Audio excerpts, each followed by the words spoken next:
Hello student, it's your bio classes and today we will discuss the control and coordination in animals. Previously हमने plants में ये discuss किया था कि plants कैसे कंट्रोल और कोऑर्डिनेट वे में काम करते हैं. आज हम एनिमल्स के बारे में ये जानेंगे. So let's discuss the topic. See, अगर आप कंपेयर करो प्लांट्स और एनिमल्स को तो उसमें बहुत ही वास्ट डिफरेंसेस हैं. क्योंकि प्लांट्स के पास न्यूरॉन नहीं थे, ब्रेन्स नहीं है, वो थिंक नहीं कर सकते, रिएक्ट नहीं कर सकते हैं, तो वो अपना जो बॉडी मैकेनिज्म है वो केमिकल डिपेंडेंट मतलब केमिकल बेस्ड वर्क को करते हैं. जैसे हम लोगों ने प्लांट्स में किया था कि बहुत सारे chemical messenger that is hormones उसमें प्रेजेंट है. ऑक्सीन, साइटोकाइनिन, जिबरेलिन, ये सारे टॉपिक्स बताए गए थे पहले.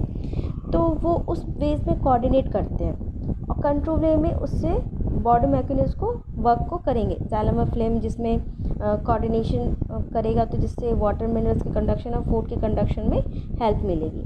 बट क्योंकि जब हम एनिमल्स की बात करते हैं, एनिमल्स का जो बॉडी मैकेनिज्म है वो काफ़ी कॉम्प्लेक्स है in comparison to the plant. हमारी बॉडी में जो भी बॉडी ऑर्गन्स है, हर एक फंक्शन के लिए एक स्पेशल ऑर्गन सिस्टम है हमारी बॉडी में. और क्योंकि हम इन्वायरमेंट्स के डायरेक्ट कांटेक्ट में नहीं है हमारा ये इंटरनल ऑर्गन, तो वो डायरेक्ट वर्क को नहीं कर सकता है. तो इंटरनल सारे सिस्टम को ऑर्गेनाइज्ड वे में, कंट्रोल वे में करने के लिए और साथ में ये कोऑर्डिनेट वे में करे, मतलब एक फंक्शन कर रहा है ऑर्गन सिस्टम तो उसके साथ कोऑर्डिनेशन में दूसरा सिस्टम भी वर्क करे. अगर हम रेस्पिरेटरी सिस्टम की बात कर रहे हैं तो रेस्पिरेशन में जब हम ऑक्सीजन को लेंगे तभी डाइजेस्टिव सिस्टम यानी फूड का ऑक्सीडेशन हो पाएगा. तो हमारा रेस्पिरेटरी सिस्टम और डाइजेस्टिव सिस्टम इसमें भी कोऑर्डिनेशन होना चाहिए. इसीलिए कहा गया है कि जब हम किसी फंक्शन के बारे में, बॉडी मैकेनिज्म के बारे में बात कर रहे हैं तो यहाँ पे कंट्रोल वे में तो होना चाहिए. एचसीएल का सिक्रेशन या ऑक्सीजन का जितना भी इनटेक और आउटपुट होता है, जो भी एक्सचेंजेस होते हैं CO2 O2 के, वो कंट्रोल वे में हो बट साथ में कोऑर्डिनेट वे में भी हो. ठीक है, तो हमारे सिस्टम में ये मैकेनिज्म वर्क करने के लिए बॉडी में दो सिस्टम्स ऑर्गेनाइज्ड हैं. फर्स्ट वन है neuron based that is nervous system और सेकेंड है endocrine system that is chemical based. Neuron based system जिसमें हमारा ब्रेन थिंक करेगा, न्यूरॉन रिस्पॉन्स करेंगे और हमारा बॉडी रिएक्ट करेगा. ये नर्वस सिस्टम है जिसमें हम पूरे न्यूरॉन्स की स्टडी करेंगे कि वो कैसे सिग्नल्स को लेते हैं, पास ऑन करते हैं, सो ऑन. ये सारे सिस्टम्स इसमें आते हैं. और दूसरा है केमिकल सिस्टम जिसे हार्मोनल सिस्टम भी हम कहते हैं, जो प्लांट्स में प्रेजेंट थे पहले और हमारे में भी प्रेजेंट है बट हमारे में और कॉम्प्लेक्स फॉर्म में प्रेजेंट है. तो इस सिस्टम के बारे में, सेकेंड एंडोक्राइन सिस्टम के बारे में हम बाद में डिस्कस करेंगे.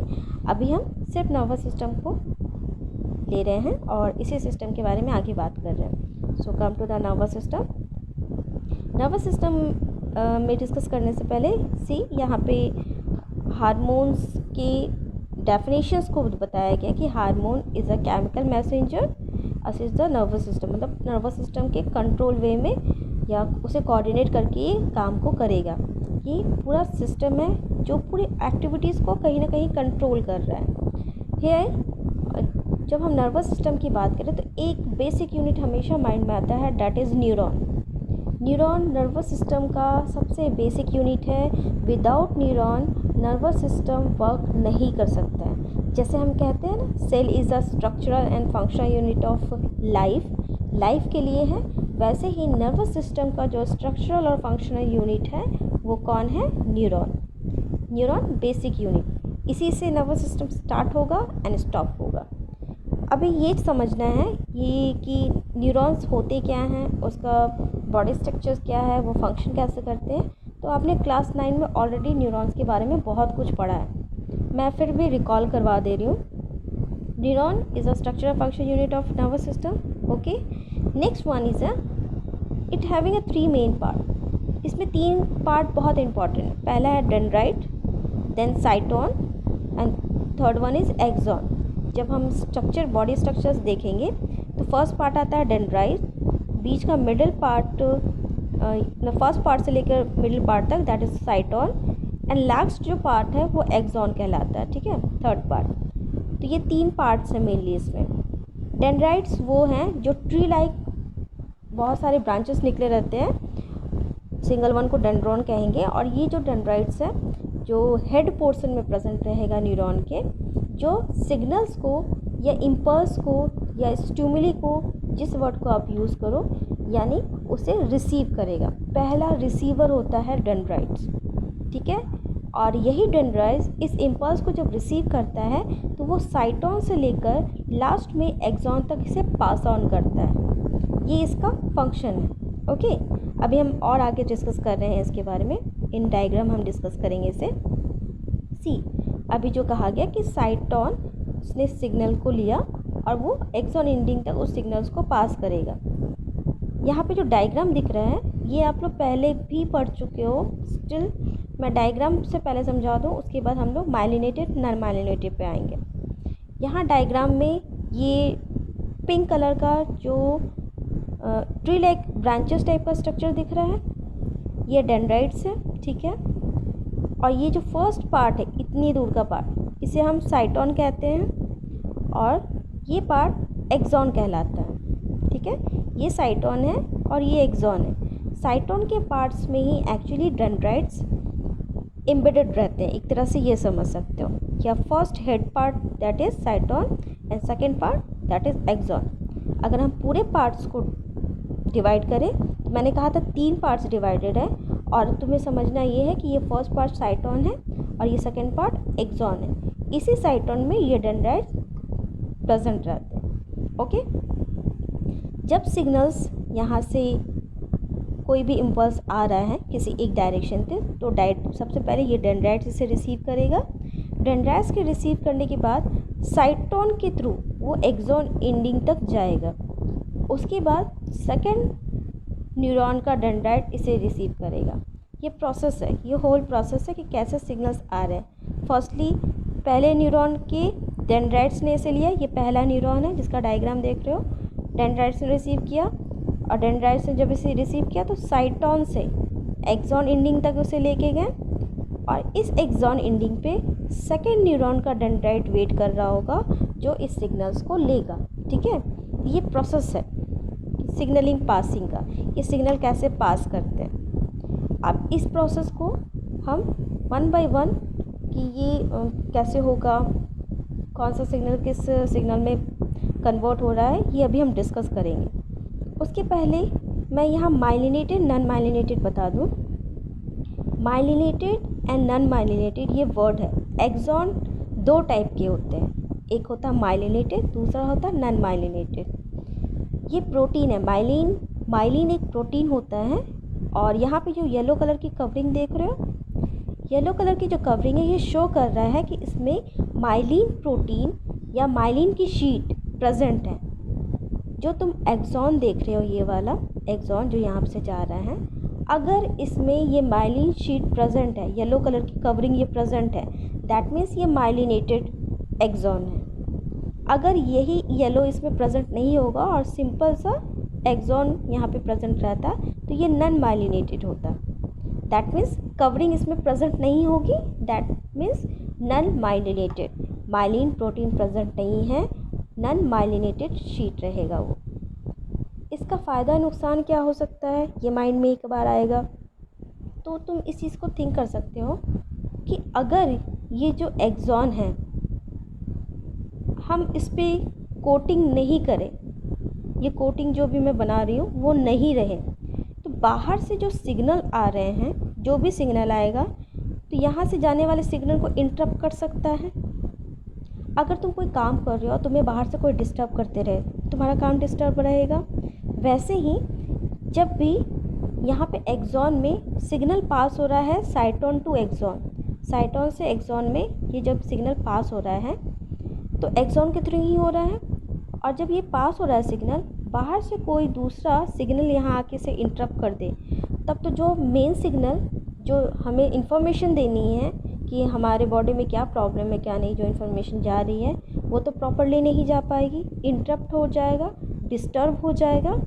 इसी वजह से न्यूरॉन में ये येलो कलर की जो कवरिंग देख रहे हो ये न्यूरॉन है, और इसके ऊपर माइलिन की शीट होती है कवरिंग, कि जब इम्पल्स इसमें से पास करे तो वो फास्टली पास कर सके जंपिंग मोड में, और बाहर से जो भी इम्पल्स आ रहे हैं वो उसे इंटरप्ट नहीं करें, डिस्टर्ब नहीं करें, जिससे साइटोन से एक्सॉन जो इम्पल्स होगा वो फास्टली भी पास होगा, प्लस डिस्टर्बेंस भी नहीं होगी, और जो सिग्नल पास करना है वही सिग्नल पास होगा करेक्ट वे में, उसमें कोई भी मतलब प्रॉब्लम क्रिएट नहीं होगी, एक्स्ट्रा सिग्नल ऐड नहीं होगा। ये है मीनिंग। अभी मैं जो टॉपिक बता रही थी कि सिग्नल कैसे पास हो रहे हैं, कैसे किस वे में पास होंगे, क्या चेंजेस आएंगे, वो अभी हम डिस्कस करने वाले हैं। ठीक है, ये टॉपिक क्लियरली इस पूरे पेज में हम डिस्कस करेंगे। सी, एक्सॉन और साइटोन जो पार्ट्स हैं उसके बारे में अभी डिस्कस किया गया था। तो हम लोग जब सिग्नल पास की बात करते हैं तो इमेजिन कि ये पहला न्यूरॉन है, फर्स्ट न्यूरॉन, और फर्स्ट न्यूरॉन का ये डेंड्राइट्स है और ये एक्सॉन एंडिंग। ठीक है, ये सेकंड न्यूरॉन है, सेकंड न्यूरॉन का ये डेंड्राइट्स होगा और ये एक्सॉन एंडिंग। थर्ड न्यूरॉन उसका भी डेंड्राइट्स होगा और एक्सॉन एंडिंग होंगे। ठीक है, मैंने 3 न्यूरॉन्स बनाए हैं, 1 2 3। अभी सिग्नल्स कैसे पास कर रहे हैं? डेंड्राइट से एक्सॉन एंडिंग। ठीक है, जब यहाँ सिग्नल आ गया है तो सेकंड न्यूरॉन का डेंड्राइट्स फिर उसे लेगा, उसके बाद फिर एक्सॉन तक पहुँचाएगा, फिर थर्ड न्यूरॉन का डेंड्राइट्स लेगा, फिर एक्सॉन तक पहुँचाएगा। ये तो सिग्नलिंग हो गई कि डेंड्राइट्स से वो एक्सॉन एंडिंग तक जा रहा है, मैसेज ऐसे पास हो रहे हैं। ये पहला पॉइंट।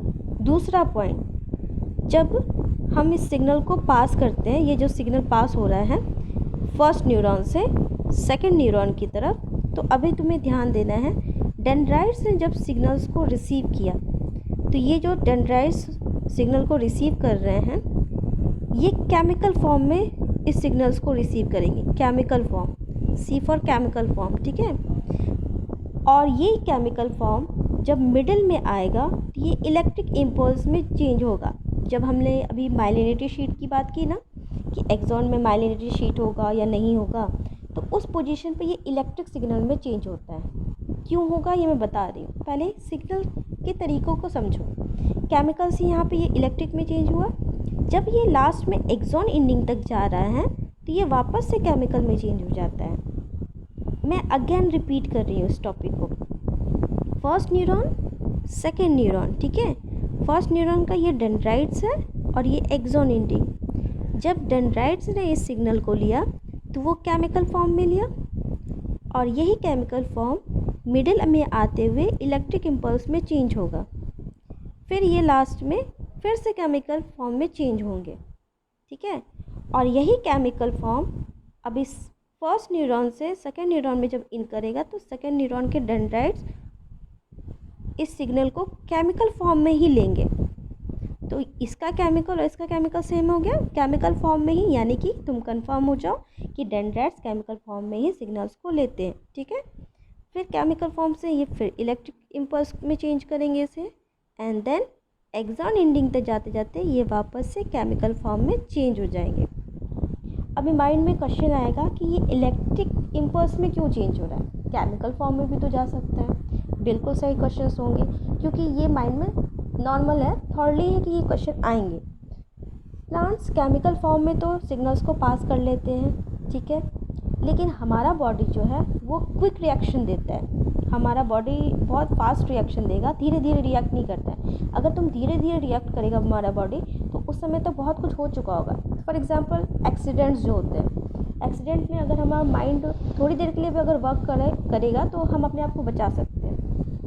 तो जो फास्ट रिएक्शन होते हैं ना, उस फास्ट रिएक्शन के लिए बहुत ज़रूरी है कि ये इलेक्ट्रिसिटी की तरह हम अपने ब्रेन को उस सिग्नल्स को भेजे। जैसे इलेक्ट्रिसिटी शॉक लगता है ना, हम जैसे स्विच ऑन करते हैं वैसे लाइट जल जाती है, फैन ऑन हो जाते हैं। तो वो जो शॉकिंग है, जो with in a fraction of second के भी फ्रैक्शन में हमारा जो इलेक्ट्रिसिटी पास होता है, वैसे ही ये न्यूरॉन्स सिग्नल्स को पास करते हैं। एक पैर में चींटी काटेगी, तुरंत हमारे ब्रेन को सिग्नल जाएगा कि चींटी काट रही है, एंड देन तुम उसे थ्रो कर दोगे। अगर तुम्हारे सामने कोई ऐसा डेंजरस एनिमल है तो अगर हमारा ब्रेन एक्टिव नहीं रहा, केमिकल सिग्नल अभी पास ही हो रहा है, जब तक पास होगा तब तक हम लोग पास आउट हो जाएंगे। तो अगर सामने अगर टाइगर और लायन खड़ा है ऑब्वियसली, तो हमारे ब्रेन को एक्टिव होना बहुत ज़रूरी है उस समय, ताकि ब्रेन थिंक कर सके कि ये हमारे लिए डेंजरस है। तो केमिकल सिग्नल से अगर हमारा ब्रेन वर्क करने लगेगा तो वो सामने वाला जो टाइगर लायन है वो अपना काम करके जा चुका होगा ऑलरेडी। तो ये बहुत ज़रूरी है कि हमारा ब्रेन इलेक्ट्रिसिटी जैसे फास्टली रिएक्ट कर सके। तो इसीलिए केमिकल सिग्नल इलेक्ट्रिक इम्पल्स में चेंज होते हैं, क्योंकि ये फास्ट किसी भी इंफॉर्मेशन को कैरी कर सकते हैं। और उसके बाद लास्ट में केमिकल में इसलिए चेंज किया जाता है कि तुम जानते हो कि ये न्यूरॉन्स जो भी है सेल है, ठीक है, ये एक टाइप के सेल से ही बने हुए हैं। तो सेल्स में केमिकल सिग्नलिंग पास हो सकती है, इलेक्ट्रिक सिग्नलिंग पास होगी। तो इसमें भी जैसे होता है ना, आप तुम समझ सकते हो कि इलेक्ट्रिक शॉक लग रहे हैं सेल्स में। तो इलेक्ट्रिक शॉक तो यहाँ पे हम नहीं कह सकते मेनली, बट एक तरह से तुम इस चीज़ को थिंक भी कर सकते हो, क्योंकि ब्लड हमारा बफर सॉल्यूशन होता है। अब बफर सॉल्यूशन क्या है, इसके लिए तुम मेरे से पूछ सकते हो, इंडिविजुअली कांटेक्ट कर लो, ये बफर सॉल्यूशन क्या है, या नेट पे सर्च कर लो। तो नॉर्मली हमें ये बताना है कि केमिकल इलेक्ट्रिक इम्पल्स में चेंज हो रहा है, इलेक्ट्रिक इम्पल्स केमिकल में चेंज हो रहा है, और उसके बाद ये दूसरे न्यूरॉन्स में पास करते हैं। एक और चीज़ है यहाँ पे कि जब सेल से इलेक्ट्रिक इम्पल्स में ये ट्रांसफॉर्म हो रहा है, तो तुम साइटोन के डायग्राम्स में देखना। वेट, मैं फिर से ले आती हूँ। ये पिंक कलर का जो डायग्राम देख रहे हो, न्यूक्लियस के आसपास तुम जो पिंक कलर देख रहे हो, लाइट रेडिश कलर का जो पार्ट है, ये जो डॉटेड पार्ट में बता रही हूँ, ये निसल्स ग्रैन्यूल से भरा हुआ होता है। निसल्स ग्रैन्यूल्स ये नाम है। ये निसल्स ग्रैन्यूल्स क्या करते हैं, इस केमिकल सिग्नल्स को इलेक्ट्रिक इम्पल्स में चेंज करते हैं, ये इनका काम है। तो ये जब सिग्नल्स को चेंज करेंगे तो ये पास ऑन होने में आसान हो जाता है, ठीक है। और जब ये इलेक्ट्रिक इम्पल्स में चेंज किया तो लास्ट में एक्सॉन एंडिंग में जाके ये फिर वापस से केमिकल फॉर्म में चेंज हो जाएगा। यहाँ पे एक और वर्ड को हमें डिस्कस करना है। जब डेंड्राइट्स ने इंफॉर्मेशन ली, एक्सॉन एंडिंग तक पहुँचाई, तो यहाँ पे जब केमिकल फॉर्म में वो इम्पल्स चेंज हो जा रहा है, तो हम इसे कहते हैं न्यूरोट्रांसमीटर। ओके,